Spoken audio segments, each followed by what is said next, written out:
അഞ്ചാമത്തെ റൂഹ് അർവാഹുൽ കുഫാർ, കാഫിരീങ്ങളുടെ റൂഹ. ഇടയ്ക്കിടയ്ക്ക് ഇന്നിച്ചിരി വെള്ളം, ചൂടുവെള്ളം ഇങ്ങനെ ഒഴിച്ച് കുടിക്കും. കാരണം ഇന്നലെ അടിമാലി പ്രസംഗിക്കാൻ പോയപ്പോൾ അവിടെ ആറ്റിലൊക്കെ വന്ന് കുളിച്ചു. നീന്താൻ അറിഞ്ഞുകൂടെങ്കിലും ഒന്ന് വെള്ളത്തിലൊക്കെ വന്ന് ഇറങ്ങി കൈയും കാലൊക്കെ ഇട്ട് അടിച്ച് ഒരുപാട് നേരം വെള്ളത്തിൽ വൈകുന്നേരം കിടന്നു. അതിനുശേഷം തൊണ്ടയ്ക്ക് ചെറിയ പ്രശ്നമാണ്. അപ്പോൾ ഈ കൂട്ടുകാരൊക്കെ ഉണ്ടായതുകൊണ്ട് സന്തോഷമായതുകൊണ്ട് അതൊന്നും ശ്രദ്ധിച്ചില്ല. വെള്ളത്തിലൊക്കെ ഒന്ന് അവിടെ നല്ല തണുത്ത വെള്ളമാണ്. മഴയൊന്നും ഇല്ലേ ഉസ്താദ് എന്ന് വെറുതെ ചോദിച്ചതേ ഉള്ളൂ. ഒരു 7 മണി മുതൽ മഴ അങ്ങോട്ട് തുടങ്ങി. പിന്നെ വാത് ഇടിയും മഴയത്ത് വരുന്നു. അവർ പറഞ്ഞു, നിങ്ങൾ ഇനി പോകുന്നവരെ ദൈവം ഇവിടുത്തെ കാര്യങ്ങളൊന്നും വേണ്ട, വാത് പറഞ്ഞിട്ട് അസ്സലാമു അലൈക്കും വിട്ടോളാൻ പറഞ്ഞു വിട്ടാൽ. ഭയങ്കര മഴ അവിടെ വരുന്നത് വരെ. അൽഹംദുലില്ലാഹ്. എന്നാലും നല്ല ജനങ്ങളാ, നാട്ടിന്റെ ദീനിനോട് താല്പര്യമുള്ള ജനങ്ങൾ. ആ സരസിൽ നിന്ന് വരാനുള്ള മനസ്സുണ്ടായില്ല. അൽഹംദുലില്ലാഹ്. അള്ളാഹു ആ സരസിന്റെ ദുആയൊക്കെ സ്വീകരിക്കുമാറാകട്ടെ. ഒത്തിരി ദുആ നിങ്ങൾക്കും വേണ്ടി ഇന്നലെ ദുആ ചെയ്തു. അള്ളാഹു നമ്മുടെ ദുആ കബൂലാക്കുമാറാകട്ടെ. അപ്പോ അഞ്ചാമത്തെ റൂഹ് അർവാഹുൽ കുഫാർ, കാഫിരീങ്ങളുടെ റൂഹാണ്, അവിശ്വാസികളുടെ റൂഹ്. അവിശ്വാസികളുടെ റൂഹ് എവിടെയാണ്? അവര് നമ്മുടെ ദുനിയാവിൽ നിന്ന് ഇദാ ഖറജത്ത് അൻ നജ്സാദിഹാ, ശരീരത്തിനും അവിശ്വാസികളുടെ റൂഹ് അങ്ങോട്ട് വിരിഞ്ഞു പോയാൽ ആ റൂഹ് ഇന്നല്ലാഹ യജ്അലുഹാ ഫി അജ്വാഫിൻ തുയൂരിൻ സൗദാ, കറുത്ത പക്ഷികൾക്കുള്ളിലേക്ക് ആ റൂഹിനെ പടച്ചതമ്പുരാ മാറ്റുന്നതാണ്. എന്നിട്ടോ ആ റൂഹദാ നരകത്തിലേക്ക് കൊണ്ടുപോവുകയാണ്. ആ നരകത്തിലിട്ടവരെ മാരകമായ രീതിയിൽ അള്ളാഹു അദാബ് കൊടുക്കുകയാണ്. അള്ളാഹു നമ്മെ കാത്തുരക്ഷിക്കുമാറാകട്ടെ. ഈ കാഫിരീങ്ങൾ എന്ന് പറയുമ്പോ നിങ്ങൾ വിചാരിക്കും ഈ ചക്കുവള്ളിയുടെ പരിസരത്തുള്ള ഭാർഗവനായിരിക്കും, ഗോമതിയായിരിക്കും, പ്രസന്നയായിരിക്കും. അല്ല പെങ്ങളെ, നിസ്കാരമില്ലാത്തവരാരെല്ലാമുണ്ടോ, നിസ്കാരമില്ലാത്തവരാരെല്ലാമുണ്ടോ അവരെ കുറിച്ചാണ് അല്ലാഹുവിന്റെ റസൂൽ കാഫിർ എന്ന് പറഞ്ഞത്.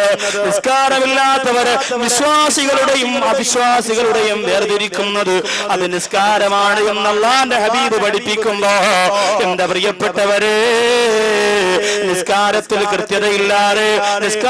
കൃത്യതയില്ലാതെ ജീവിക്കുന്നവര്, സമയമുള്ളപ്പോ മാത്രം ചെയ്യാൻ വേണ്ടി മനസ്സ് കാണിക്കുന്നവരെ, കാഫിരീങ്ങളുടെ ലിസ്റ്റിൽ നിങ്ങൾ പെടല്ലേ, അവിശ്വാസികളുടെ പട്ടികയിൽ നിങ്ങൾ പെട്ടുപോകല്ലേ. എന്നാൽ കുടുങ്ങി മോളെ, അല്ലാഹു നമ്മെ കാത്തുരക്ഷിക്കട്ടെ. സഹോദരിമാര് വാത് കേട്ട് നിസ്കാരം തുടങ്ങും. വാത് കേട്ട് നിസ്കാരം തുടങ്ങിയിട്ടോ അൽഹംദുലില്ലാഹ് നാളെ മുതൽ നിസ്കരിക്കണമെന്ന് തീരുമാനിച്ചു. എല്ലാ സ്ത്രീകൾക്കും ഒരു മാസത്തിൽ 6-7 ദിവസം ശരീരത്തിന് അശുദ്ധിയുണ്ടല്ലോ, ആ അശുദ്ധിയുടെ സമയം അവൾക്ക് നിസ്കാരം ഹറാമാണ്. ഏതെങ്കിലും ഒരു പെണ്ണ് അശുദ്ധിയുടെ സമയം നിസ്കരിക്കാത്തത് കൊണ്ട്, നിസ്കാരം ഹറാമായതുകൊണ്ട് ആ സമയത്ത് മനസ്സുകൊണ്ട് കരുതുന്നു, അല്ലാഹ് നിസ്കരിക്കാതിരിക്കാൻ എനിക്ക് കഴിയുന്നില്ല, പക്ഷേ എന്റെ ശരീരത്തിന് അശുദ്ധി ഉള്ളത് കൊണ്ട് നിസ്കരിക്കണ്ട എന്ന നിയമം നീ തന്നെയാണ് പഠിപ്പിച്ചത് പടച്ചതമ്പുരാനെ. അതുകൊണ്ട് നിന്റെ കൽപ്പനയെ വഴിപ്പെട്ടുകൊണ്ട് ഞാനിതാ നിസ്കാരത്തെ ഒഴിവാക്കുന്നു അല്ലാഹ് എന്ന് ഏതെങ്കിലും ഒരു പെണ്ണ് നിയ്യത്ത് ചെയ്താ ആ 7 ദിവസം ആ പെണ്ണിന് ഒരുപാട് പ്രതിഫലം കിട്ടുന്നതാണ്. ഇങ്ങനെ ഒരു നിയ്യത്ത് ചെയ്താൽ അശുദ്ധിയുടെ സമയത്ത് പോലും ആ പെണ്ണിന് ഒരുപാട് പ്രതിഫലം കിട്ടും. വെറുതെ അല്ല, നിങ്ങളുടെ കുറ്റം കൊണ്ടല്ലോ അള്ളാഹു നിങ്ങൾ അങ്ങനെ ആക്കിയത്. നിങ്ങൾക്ക് അള്ളാഹു സുബ്ഹാനഹു വ തആല അങ്ങനെ ഒരു ശരീര പ്രകൃതി, അതിന് നിങ്ങളെ കുറ്റപ്പെടുത്താൻ പാടില്ലല്ലോ. അതുകൊണ്ട് പ്രിയപ്പെട്ട സഹോദരങ്ങളെ, വേദനയോടുകൂടി വീണ്ടും ഞാൻ ഓർമ്മപ്പെടുത്തുകയാണ്, ആ നിസ്കാരത്തെ ദുനിയാവിന്റെ കാര്യങ്ങൾക്ക് വേണ്ടി ഓടി നടന്നുകൊണ്ട് പാഴാക്കിയാൽ അല്ലാഹുവിന്റെ ഹബീബ് ഒരുപാട് കരഞ്ഞു പോരായത്താണ്. വഖലഫ മിൻ ബഅദിഹിം ഖൽഫുൻ അല്ലാഹു സ്വലാഹ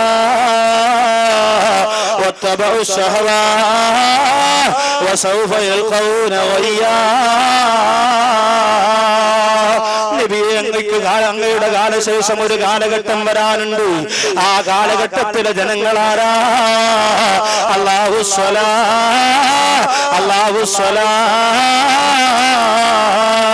അവർ നിസ്കാരം പാഴാക്കി കളയുന്നവരാണ്, അവർ നിസ്കാരത്തെ ഒഴിവാക്കുന്നവരാണ്. കല്യാണത്തിന് വേണ്ടി, മരണത്തിന് വേണ്ടി, ആഘോഷങ്ങൾക്ക് വേണ്ടി, സന്തോഷങ്ങൾക്ക് വേണ്ടി അവർ നിസ്കരിക്കൂല.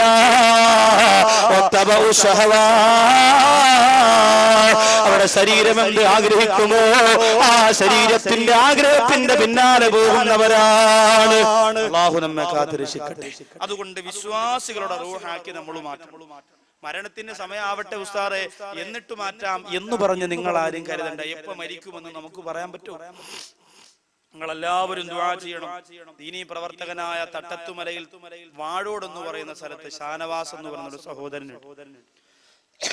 എന്റെ പ്രഭാഷണം കേട്ട് എന്റെ ഏറ്റവും നല്ല സുഹൃത്തായി മാറിയ ഒരു സഹോദരനാണ്. ആ സഹോദരന്റെ അനുജൻ ഇന്നലെ വൈകുന്നേരം നിലമയിൽ വെച്ചൊരു ബൈക്ക് ആക്സിഡന്റ് സംഭവിച്ചു. ഗോകുലം മെഡിക്കൽ കോളേജിൽ വളരെ അത്യാസന്ന നിലയിൽ കഴിയുകയാണ്. അള്ളാഹു ആ സഹോദരന് ആഫിയത്ത് പ്രദാനം ചെയ്യുമാറാകട്ടെ. എപ്പോ മരിക്കുമെന്നെ പ്രിയപ്പെട്ടവരെ നമുക്ക് ആർക്കും പറയാൻ പറ്റും, ഒരാൾക്കും പറയാൻ കഴിയും.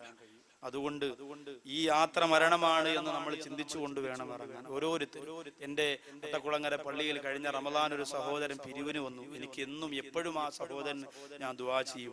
നൗഷാദ് എന്ന പേര് അതുകൊണ്ട് പെട്ടെന്ന് എന്റെ മനസ്സിൽ നിന്ന് മായുന്നില്ല. റൂമിൽ വന്നിട്ട് ആ സഹോദരന്റെ കൈ വിരലിങ്ങനെ മടങ്ങിയിരിക്കുന്നു. അതുപോലെ തന്നെ ആ സഹോദരന്റെ ചിറി ഇങ്ങനെ ഒരുമാതിരി കോടിപ്പോയ രീതിയിൽ ഇരിക്കുന്നു. പിന്നെ ആ സഹോദരനുള്ള രോഗം അല്ലാഹു സുബ്ഹാനഹു വ തആല കൊടുത്തിരിക്കുന്നത് അപസ്മാര രോഗമാണ്. എപ്പോഴാണ് ആ രോഗം വരുന്നതെന്ന് പറയാൻ പറ്റൂലല്ലോ.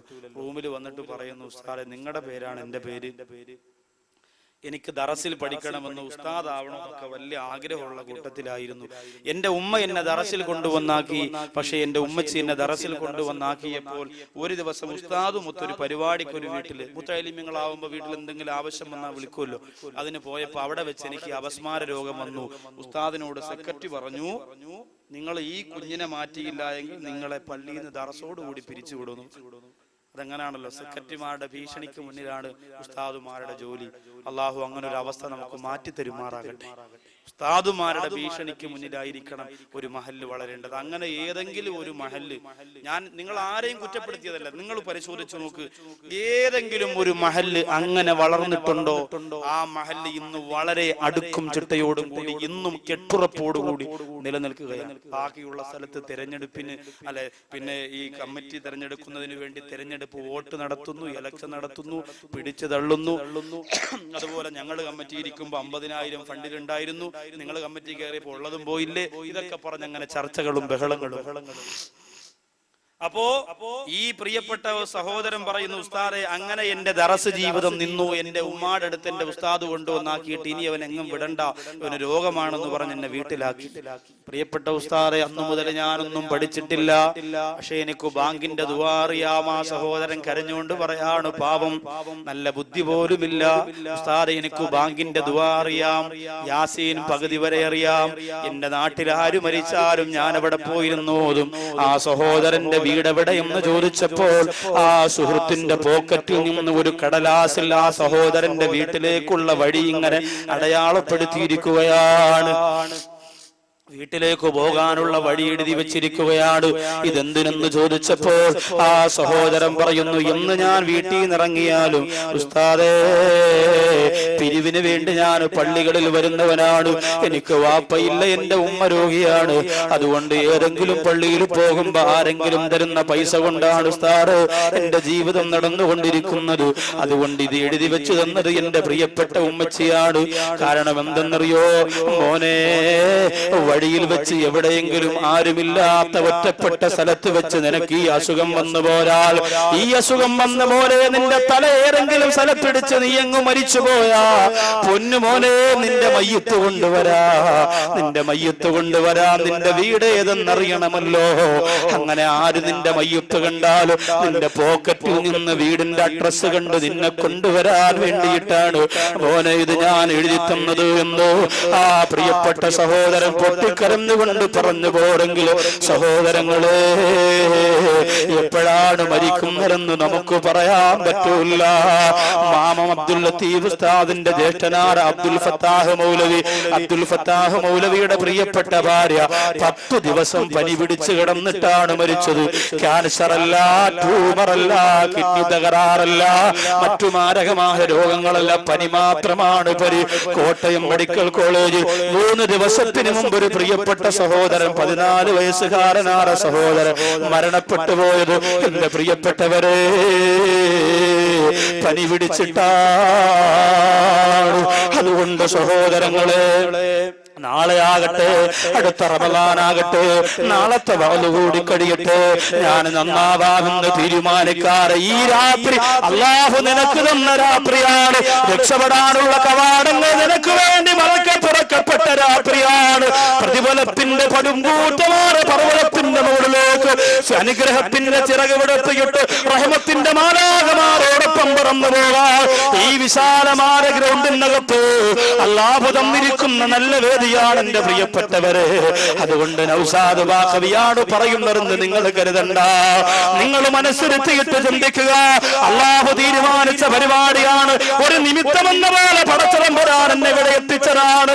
അതുകൊണ്ട് കാഫിരീങ്ങളുടെ റൂഹായിട്ട് എന്റെ റൂഹ് നരകത്തിൽ പോകാതിരിക്കാൻ, തെറ്റ് ചെയ്യുന്നവരുടെ റൂഹായിട്ട് എന്റെ റൂഹ് അന്തരീക്ഷത്തിൽ ഇങ്ങനെ കറങ്ങി നടക്കാതിരിക്കാൻ, അല്ലാഹുവിനെ ഭയപ്പെട്ട് ജീവിക്കുന്ന തഖ്വയുള്ളവരായി മാറുക. അതിന് അല്ലാഹു നമുക്ക് ഭാഗ്യം തരട്ടെ.